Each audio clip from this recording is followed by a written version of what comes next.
Dinas Perikanan dan Pertanian Kota Makassar menemukan ratusan hewan tak layak kurban. Petugas pun tidak memberikan stiker layak kurban dan meminta pedagang tidak menjual hewan tersebut untuk kurban. Jelang Idul Kurban, Dinas Perikanan dan Pertanian Kota Makassar melakukan pemeriksaan kelayakan hewan kurban.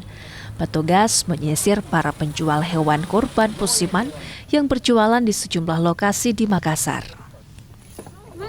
Hasilnya, petugas menemukan ratusan hewan kurban seperti sapi dan kambing yang tak layak kurban. Hewan tersebut belum cukup umur meski kondisi fisiknya secara umum sehat. Hewan yang tak layak kurban tak akan diberi label. Yang jadi kendala ini yang banyak sapi yang tidak cukup umur. Itu maksudnya tidak cukup umur bagaimana, Pak?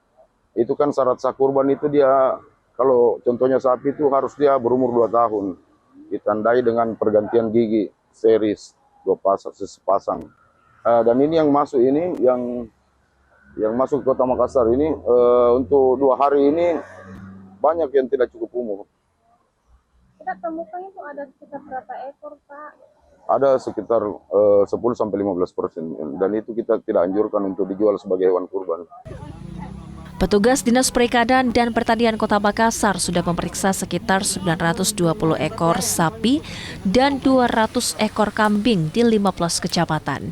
Bagi hewan yang dinyatakan memenuhi syarat kurban, akan diberi stiker khusus untuk memudahkan warga yang ingin membeli hewan kurban.